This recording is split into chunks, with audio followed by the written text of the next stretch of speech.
Friends, എല്ലാവർക്കും നമസ്കാരം. എല്ലാവർക്കും ബബിൾസ് വേരിലേക്ക് സ്വാഗതം. അപ്പോൾ ഇന്ന് ഒരു ദിവസത്തെ ഞങ്ങളുടെ ബ്രേക്ക്ഫാസ്റ്റ്, ലഞ്ച്, ഡിന്നറ്, 4 മണിക്ക് ചായക്ക് നമ്മൾ സ്നാക്ക്, അങ്ങനത്തെ ഒരു ദിവസത്തെ എന്തൊക്കെയാണ് കഴിച്ചതെന്നാണ് ഞാൻ ഇന്നത്തെ വീഡിയോ എടുക്കുന്നത്. ഇപ്പോൾ കർക്കിടക മാസമൊക്കെ അല്ലേ, അല്ലെങ്കിലും ഞങ്ങളുടെ മെനുവിൽ ഉൾപ്പെടുത്തുന്ന ഫുഡ് എന്തൊക്കെയാണെന്ന് നിങ്ങൾ കണ്ടു നോക്കൂ, കണ്ടിട്ട് അഭിപ്രായം പറയൂ. അപ്പോൾ ആദ്യമായിട്ടാണ് എൻ്റെ ചാനൽ കാണണമെങ്കിൽ like and share and subscribe. നിങ്ങൾ ഫ്രണ്ട്സുകൾക്കൊക്കെ ഷെയർ ചെയ്ത് കൊടുക്കുക. അത് പിന്നെ എന്താ പറയുക, സപ്പോർട്ട് ചെയ്യുക. രാവിലെ നല്ല റാഗി ദോശയാണ് ഉണ്ടാക്കാൻ വേണ്ടി പോകുന്നത്. തലേദിവസം തന്നെ ഞാൻ വെള്ളത്തിലൊക്കെ ഇട്ടിട്ട് അരച്ച് വെച്ചിട്ടുണ്ടായിരുന്നു. പിന്നെ ഉലുവക്കഞ്ഞി ഉണ്ടാക്കാൻ, പിന്നെ നല്ല ചുട്ടരച്ച ചമ്മന്തി, ചട്നി. ഇതാണ് ദോശയ്ക്ക് ചട്നി, ചമ്മന്തി, പിന്നെ സാമ്പാർ. അപ്പം ഇന്നലത്തെ സാമ്പാർ ഉള്ളതുകൊണ്ട് സാമ്പാർ ഞാൻ കാണിക്കുന്നില്ല, ചൂടാക്കിയിട്ട് കൊടുക്കുള്ളൂ.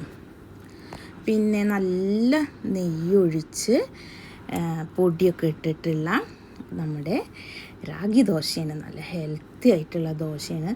റാഗിയും അതുപോലെ തന്നെ ഉഴുന്നും ചേർത്തിട്ട് ഉണ്ടാക്കിയിട്ടുള്ള ദോശയാണ് കേട്ടോ.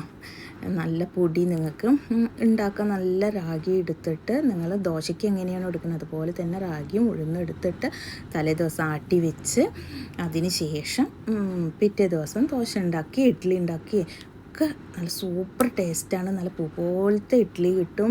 അതുപോലെ തന്നെ നല്ല ക്രിപ്സി ദോശ ഉണ്ടാക്കാൻ പറ്റും. അപ്പം ഇവിടെ ദോശ എന്ന് പറഞ്ഞിട്ടുണ്ടെങ്കിൽ ചൂട് കൊടുക്കാൻ ചുട്ട് കൊടുക്കണം. നമ്മൾ ഉണ്ടാക്കി വെക്കാനൊന്നും പറ്റില്ല. ഇവർക്ക് ചൂട് കൊടുക്കാൻ അപ്പയ്ക്കപ്പയായിട്ട് ചുട്ടിട്ട് കൊടുക്കണം. അതാ കണ്ടില്ലേ ഓരോന്ന് വന്ന് വാങ്ങിച്ചിട്ട് പോണത്. അത് കഴിഞ്ഞ് ഞങ്ങൾ ബ്രേക്ക്ഫാസ്റ്റും കാര്യങ്ങളൊക്കെ കഴിഞ്ഞപ്പോൾ ലഞ്ച് പരിപാടിക്ക് ഞാൻ നല്ല ചപ്പാത്തിയും പനീർ കറിയും ഉണ്ടാക്കാമെന്ന് വിചാരിച്ചു. ചപ്പാത്തി ഓൾറെഡി ഞാൻ മാവ് നമ്മുടെ ഗോതമ്പ് വാങ്ങിച്ച് നന്നായി കഴുകി ഉണക്കിയതിന് ശേഷം പൊടിപ്പിക്കുക ചെയ്യുക. ഫാനിൻ്റെ ചൂട്ടിലിട്ടിട്ടാട്ട് ഉണക്കുക. ഇവിടെ അതിനെ വെയിലത്തിട്ടിട്ട് ഉണക്കാനൊന്നും പറ്റില്ല. അങ്ങനെ ഞാൻ ഉണക്കി എടുത്തിട്ട് ഞാൻ പൊടിപ്പിച്ചിട്ടുള്ള ആട്ടയാണിത്. നമ്മൾ വാങ്ങിക്കുന്ന ആട്ടയല്ല, നന്നായിട്ട് നല്ല ടേസ്റ്റ്. ഇത് ചുടുമ്പോൾ നല്ല മണം വരണം.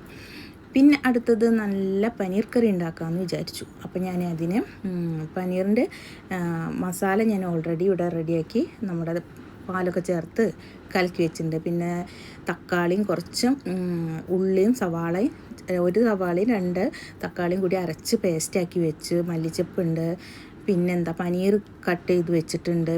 പിന്നെ ഒലിവ് ഓയിലാണ് ഞാൻ ഉണ്ടാക്കുന്നത് കേട്ടോ, വെളിച്ചെണ്ണയിലല്ല, ഒലിവ് ഓയിലാണ് ഉണ്ടാക്കുന്നത്.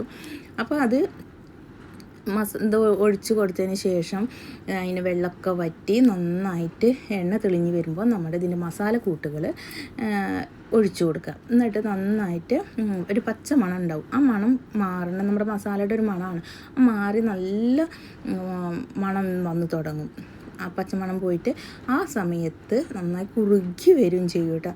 അപ്പോൾ പനീർ നമ്മൾ ക്യൂബായി മുറിച്ചത് ഇട്ട് കൊടുത്തിട്ട് നമ്മളുടെ മിക്സിയിലോ അരച്ചതോ ആയിട്ടുള്ള വെള്ളം ഉണ്ടാവില്ലേ, അത് ഒഴിച്ചു കൊടുത്ത് വേവിക്കാൻ വയ്ക്കുക. അതിന് ശേഷം കുറച്ച് തൂകിയതിന് ശേഷം നമുക്ക് പാത്രത്തേക്ക് മാറ്റാം. വളരെ സിമ്പിളായിട്ട് ഉണ്ടാക്കാൻ പറ്റിയ പനീർ കറിയാണ്. അപ്പോൾ ചപ്പാത്തിയും പനീർ കറിയും, നമ്മുടെ പപ്പായ കട്ടേ സലാഡ്.